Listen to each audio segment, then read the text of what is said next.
What's up, Clean Freaks? It's Hank Balch here at the 2023 Beyond Clean Expert Series, and we are thrilled today to have our AI expert here with us in studio, Pulijala.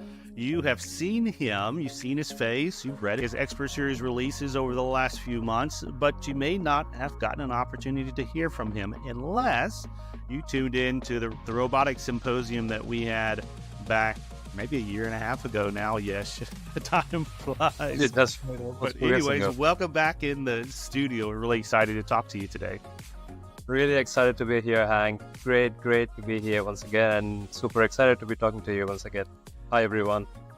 So, AI is one of those little phrases that gets thrown out a lot and increasingly more these days, even outside of healthcare. But if you were to describe it to the average sterile processing technician, how would you kind of frame the conversation? What does AI do? What's its potential?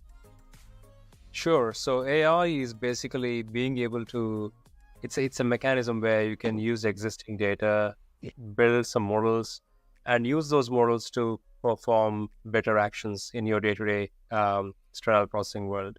So the simplest way I can frame this is, imagine you have a camera looking at your surgical instruments and identifying every single one of them. That's your computer vision technology. Imagine you have a simple software where you can search, hey, which instruments do I need next? And it pops up a list. That is your NLP, natural language processing, working with data analytics to bring some notifications to you. So these are different ways in which I think we can use existing data, as well as start training models that can, make some predictions in terms of what is needed at any point in time across the surgical workflow. It's supposed to help you in your day-to-day activities rather than replace you. Yeah. Okay. Yeah. So you went there because that's always one of the concerns when we hear anything kind of computer related or data related, especially robotic related. But yeah, then you start talking artificial intelligence. We're like, okay, so this is not my intelligence. This is someone else's intelligence that's coming into the department. And yeah, the traditional concern is, well, how's that going to impact my job? But, that's a really important, you use the phrase predictive. I'd like to maybe kind of go there next. Add impact of knowing what the next step is, or, having technology help to point us toward the next step in the process or in the processing, or even like the next step in interpreting the data that's in front of us. All of those are decisions that in the past, humans had to make, and sometimes you had to guess at or get surprised by. But now with this kind of technology that's on the table today, there is the ability to predict. So can you walk through maybe some of those applications? What can AI, what can computer vision help us to predict in the SPD and in the OR?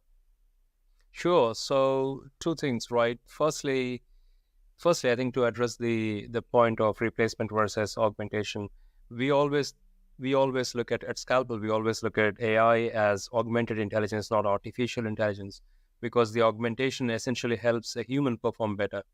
So we always think about, when you think about technology, we are not thinking, hey, what can AI do? Rather, what we are thinking is, what can we do in terms of eliminating the pain or making their existing workflow better, so the friction points are out, so the performance just basically goes up, right? So that's our point of view. So how can you augment current sterile service technicians? That's the point of view. In terms of how can AI, especially the likes of computer vision or a natural language processing engine, help in predictive analytics? So predictive analytics is almost like the advanced stage of AI, where it is trying to understand what happened in the past. It is trying to look at what's happening in the present and now making a prediction. So this could look in a couple of ways, right? So first thing, imagine you have a surgical instrument that can only go through X number of rotations before it has to be sent for a repair or refurbishment. Today, the workflow is you have manual labor literally tracking every step in the process. So sterile service technicians inside the sterilization unit, nurses inside operating theater, and people have to actually write those things down. If they miss the point at any point in the supply chain or in the workflow, perioperative workflow, you end up having an instrument that is being used so many times more than what it is supposed to be used as. Well, what is the risk, you may think? Well, the risk is halfway into the surgery, the instrument might break, or you would see sometimes it's not performing at the best of its ability, and that kind of impacts patient safety, operational efficiency, and of course the costs associated with surgery. So predictive analytics on, hey, this instrument is ready for a repair after 3 operations from now, essentially prepares you and your team in making sure that instrument is going to be there. Similarly, staff requirements is another thing, right? So one of the most important things today we say is a significant shortage of skilled staff members in your workflow. So imagine this situation where on a Friday evening, you're about to leave to your home, but then your surgical team comes with a vendor tray, and they say, "Hey, this tray is supposed to be ready for Sunday morning operation." Now you can't leave the sterile service because, well, you have this tray in front of you, and you don't have other friends of yours because they just left the job. So that night you might even spend longer, working with these trays. Well, how about this scenario? How about an AI system that notifies you well ahead in the journey to say, hey, you might be expecting X number of trays to come over to your site, and they will be needed for an operation 3 days from now or 2 days from now. So everybody is informed, well informed of the processes and the requirements. So the staff are better prepared rather than a burnout situation that is happening today. Hmm. Yeah, it's kind of akin to looking at the weather forecast and planning your day accordingly. Do I need to bring an umbrella, or am I going to be okay in shorts today? And it's always shocking. All that technology is available to us now, and I can't tell you how many times I still end up outside without an umbrella, dressed inappropriately because I don't check the data. But to your point, if we're able to hardwire that into our processes so that all that Extremely. information is right in front of us and we don't have to go anywhere to look for it, we don't have to ask anyone, it's delivered up in the action of the workforce. I think that's really, really powerful. And you brought up the staffing dynamics, and actually just recently I was on a panel discussion with a bunch of sterile processing leaders, and the question came up around AI. And that's the point that I brought up is 5-10 years ago, maybe we would have been concerned about the impact to our jobs. Now we're looking Well, around and saying, we got so many vacancies and we've been so short staffed. I'll take all the help I can get. If it's computers, if it's cameras, if it's predictive analytics, you name it, because we just can't keep up. And so now it is a different dynamic, and it's a different insight, I think, from a lot of front end users, because now we see, okay, this can augment, to use your phrase, this can augment what's already in process in terms of staffing, but now we can actually process more efficiently and also more yeah, safely, which is the goal for all of us. So that's a really important call out. I want to switch gears here real quick, and I probably should have done this at the beginning, but one of the goals of this session is to just introduce folks to the expert behind the cartoon. And I'd like to what's give you a couple moments here to just tell folks a little bit about yourself, like what brought you into the healthcare space. Why spend all your time and attention on this problem? There's a lot of problems to solve around healthcare, but you've chosen to commit yourself to this one in particular, and to uh, solving solutions in the operating room and sterile processing. So give us some background and give us some insight into what drives you. sure. So I've been a healthcare practitioner by background. I was trained as a dentist. I was always crazy about surgery. I went into maxillofacial surgery for a little bit of time in my career and then moved out of that. I have I've been in operating theaters pretty much for more than 10 years in my last 10 years here in the UK, almost every other week. Uh, what I've been doing all the time is essentially figuring out how can technology help hospitals perform better operations? How can technology help surgeons improve their confidence so they don't make mistakes? This matters to me because as a part of my PhD, there was a funny incident that happened. Not funny, actually, it's quite a scary incident. Retrospectively, it is quite a scary incident where, it was an early morning surgery. We have these checklists, if you remember, like the World Health Organization checklist. Everybody takes an, box next to saying, hey, we've got the right patient, we've got the right tools. We did all that checks and we started this with the operation. Halfway into surgery, we realized that the implant in the hand of the surgeon is not for the patient on the table, but for the patient in the next room. And we were recording that operation for training. So we had to stop the recording and like really, dig deep. Luckily, after 10, 15 minutes, this guy comes over who made this implant and he says, hey, this is not for this patient, it's for the patient in the next room. How did this happen? We figured out that that morning they changed the rooms of the patient, but they forgot to move the equipment. And I think that was like a shocker in my life. This was happening in one of the top hospitals here in the UK, NHS. Luckily, that patient was safe. I mean, nothing happened to that patient on the table, but she stayed longer under anesthesia. The next patient got cancelled. And the other room, we had to go and barge in and say, hey, don't put the implant. That's not for that patient, and it's a different patient. So it's quite a crazy situation. I mean, that incident literally changed my life because I had to basically understand the underbelly of surgery. So if you remember, Hank, there was an image that you put in, like I think on LinkedIn a few months ago, and it basically shows, I mean, for those of you who are hearing this for the first time, it shows one hand, which is the hand of a surgeon with a scalpel. And then there are about 6 other hands, one of the nurse, other one sterile processing, other one from logistics, other one from the supply chain. It's extremely important to understand that what you think of surgery is literally the tip of the iceberg, right? So when you type surgery, you get to see this image of surgeons in blue gowns, nurses, scrub nurses inside an operating theater. That's the climax. There is a lot of story that happens before that. There is scheduling systems, there is team scheduling, there is equipment manufacturers, there are supply chain vendors, and sterile processing. So I got really excited about how complex this world is. And I think at Scalpel, we are solving this pain point for one of the most unsexy part of surgery. But one of the most important parts of surgery. People don't talk enough about the complexities in sterile processing, the staffing challenges in sterile processing. A lot of people I spoke to don't even know about the challenges. It's quite surprising to me that they don't know where the instruments go after surgery and where they are coming from. They don't know the challenges around vendor trays. And this image that is doing rounds around vendor trays on dustbins and stuff, I mean, you need to know the nitty-gritty details there. People are not trying to make a mistake here, but the systems are not in place to support them.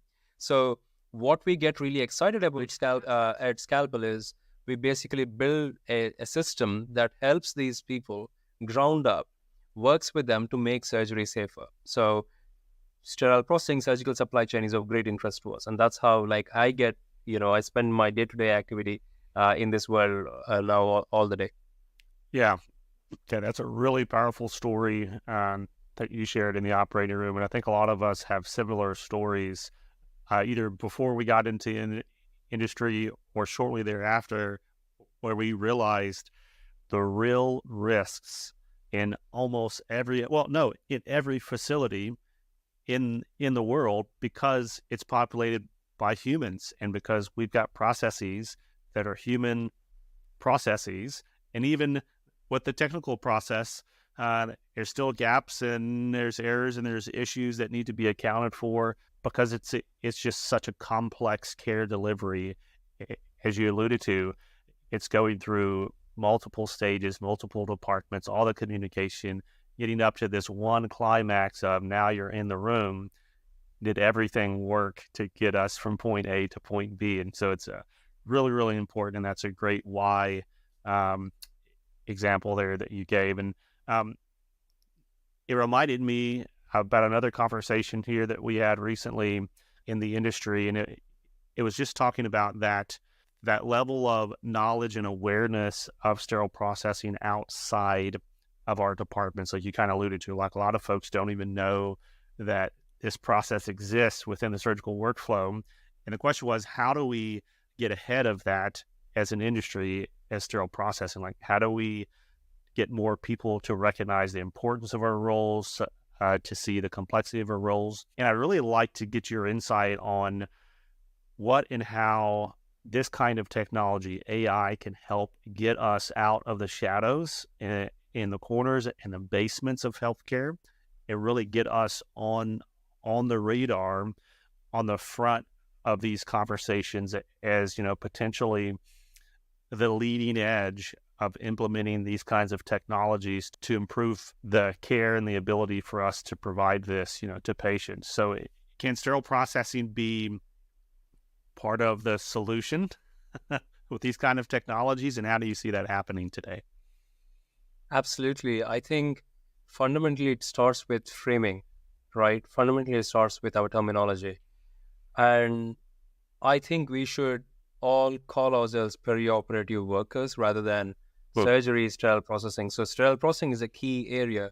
But the minute you position it as sterile processing, surgery, post op, recovery, automatically people tend to focus more on surgical component of it, and they assume that is what they, maybe that is because what they know. There's a lot that happens in recovery, there's a lot that happens in the sterile processing area, and people are just not aware of it. So I think the first thing, the ability of AI to do is basically connect the dots across the perioperative chain.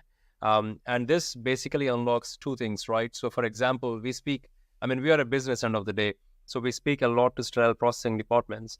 And oftentimes we hear, hey, we don't have as much budget as the surgical services, because surgery is considered as the cash generator of a well, hospital, right? Um, well, you don't have a great surgical system if you don't have a great sterile processing system, period. right. You don't have a safe surgery. If you don't have a safe sterile processing, you can't walk away from it, right? You can't hide it. It's not under the carpet situation. And it's way different from people calling it washing utensils. That's not what we do there. We care for every object that ever touches the skin of the patient, right? So it's extremely important to know and position it that way in the first situations. And obviously, AI could make a huge impact in addressing this problem. Firstly, by providing a real world insight into what is happening to the tools you're touching before, and essentially the same thing on the other side. Again, I think we speak a lot to sterile processing department teams and hospitals and operating theaters. There is a disconnect. There is a disconnect in the same hospital. People in the third floor or basement who work in sterile processing department, depending on the hospital, they don't entirely know what happens to the surgical instruments they are touching. At that point in time, where are they going to be used on, and how important it is to check every single loan instrument or own instrument for the cleanliness and functionality. Because you might treat a loan instrument differently because they are, you might not see them once again, but that instrument sits in another instrument tray for a different patient, right? So this holistic view is extremely important. You cannot have a compartmentalized view that, okay, this is clean room in sterile processing, this is an operating theater. Rather, you should have a holistic perioperative view.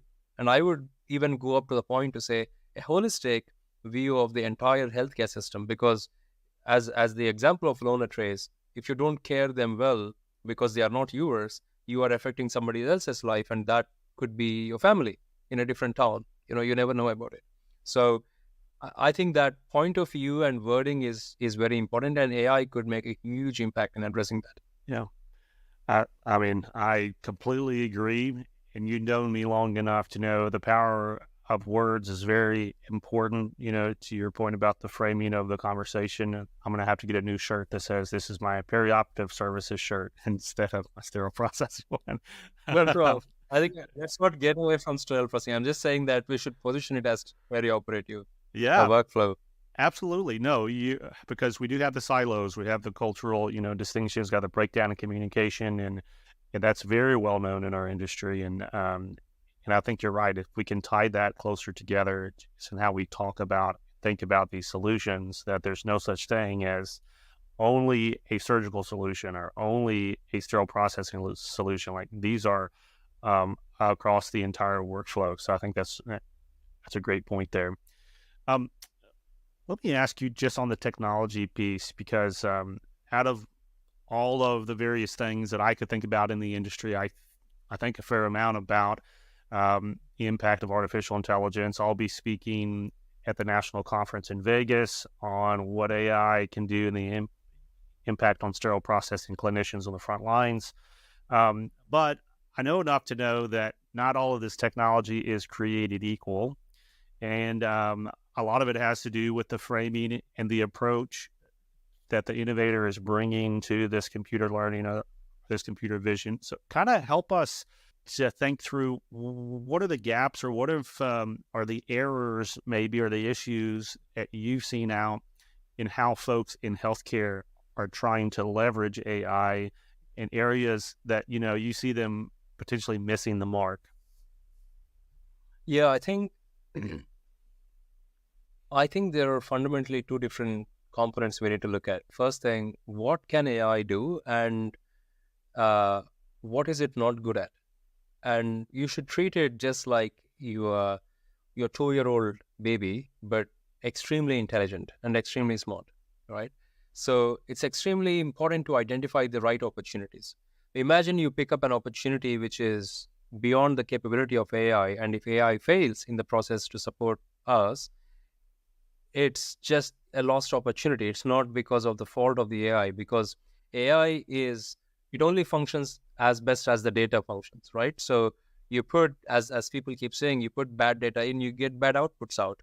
So first thing is to make sure you choose the right opportunity. And for example, in the world of sterile processing, there could be a bunch of opportunities in it, and it might vary from department to department, right?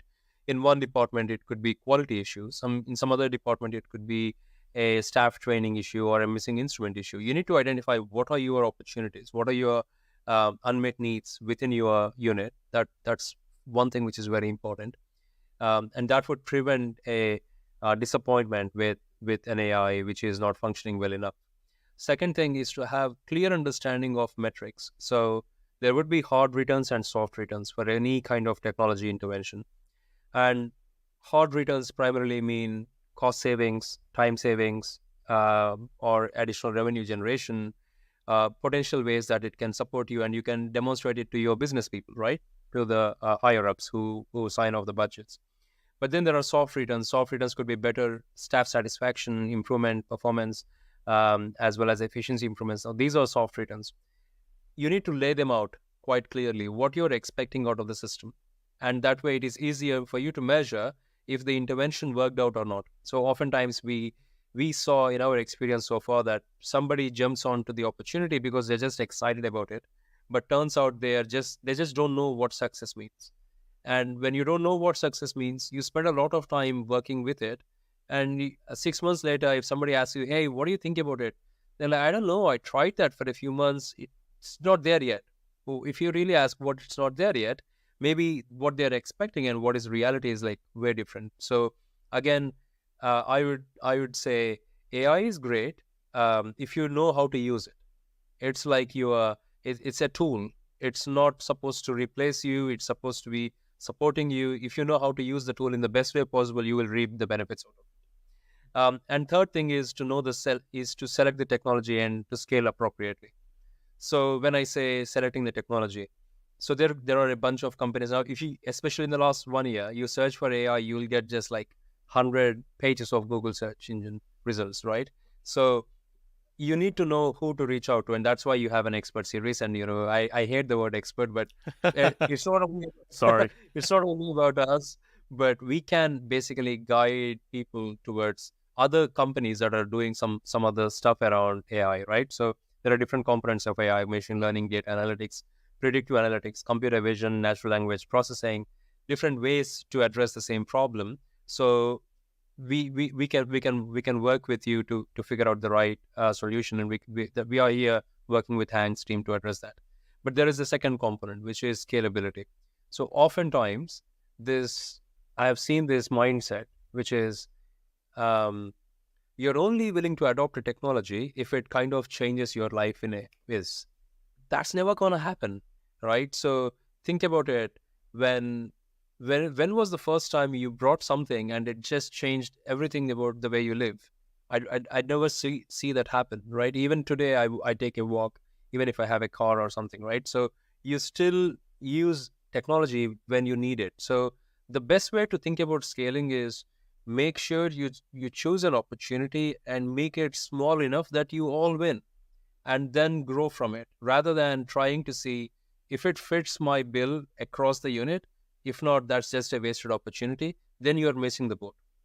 Bottom line is, sterile processing divisions who use AI are going to be better off than sterile processing divisions who don't use AI. It's not just sterile processing divisions, it's people, right? End of the day, people who know how to make use of this technology are going to perform better. And we see Hank making this amazing art every other day on LinkedIn. If you don't know how to generate an image like Hank's, ask him, because yeah, a lot of people don't know, and they just think that that's like Greek and Latin for them. Right. But it's about trying. It's about seeing things in a different light that makes you try this and win, essentially, in terms of using the technology. Yeah. Did I answer your question, Hank? Yeah, Maybe it's a long. absolutely. I mean, the example that you gave about kind of treating this technology as a 2-year-old that's just very, very smart, and understanding, as any parent does, that these kids grow up very quickly. And Mhm. the technology itself, this is what's really interesting. So, this conference is happening in the fall of 2023. I'm speaking in the spring of 2024 on AI technologies and sterile processing. Well, I'm sitting here thinking like, well, if I write the presentation now, by the time it happens in April, I'm going to be missing so many technologies, so many updates, so many additional Appreciate. ways you can utilize this technology that it's going to already be old. And so I'm sitting thinking like, how late can I wait to write this thing and finish it off to make sure that by the time it's delivered in April, it's as old as that 2-year-old can be in the process. And I think it's really important, for clinicians to understand that too. If you get the right partner with the right program and the right technology, that technology that you onboard is going to continue to grow as your department grows, as your complexity grows, as your data continues to grow. And that's a really cool place to be. It's a really different place to be. Not, it's not the same experience as if you buy a piece of capital equipment like a sink or like an Yeah. autoclave. It's not necessarily growing with you in a way that these programs can. And it's hard to maybe visualize and thank, because we don't have a lot of other categories to compare it to, but I think that's really important to call out. Yeah. Yeah. Um, in a couple minutes that we have left here, we've kind of alluded to this, but I think it's really important not only for the leaders of these departments that are tuning in, but also for the frontline technicians to understand the practical impact that AI can have on their day to day. They clock in and their department is using one of these programs. What kind of repetitive tasks can this kind of program help to either remove or augment to allow them to do it quicker and safer and more consistently? Yeah. So first and foremost, I would look at most of the admin tasks that your team performs. Um, Imagine you are asked to order a repair of an instrument. If they are going through a bunch of clicks to get to the final result, that process could be literally taken out and replaced by a single button and let an AI bot do the task for you. Imagine you are ordering, or I think this common question, where are my instruments, that your nurse calls the sterile service, connect that voice to a voice assistant and make sure you have a bunch of actions it runs through to give her an instant update. Now that's got you to taking out of a repetitive task. But one thing I would say is healthcare has a reputation in different places, because reputation is also important for patient safety. So the reason why there is reputation is because it is another gate to prevent mistake from happening. So think about this. Count the number of times a patient is asked, what's your name and your date of birth, time from they are admitted at the reception to the point they are inside operating theater. I think there was an experiment that showed anywhere between 8 to 10 times, right, by different people in the workflow. Why are they doing it so many times? Well, because they don't. What if the other person made a mistake? So now we have these wristbands that basically have the name and the date of birth and a barcode. So people are not asking you; they are looking at it and trying to scan a barcode. Still a repetition, but it's making it a bit more easier. But in the process of repetition, what's very important is when humans are involved, you have a bias. You think the first person is your friend, right? Anyway, they are working in the same system.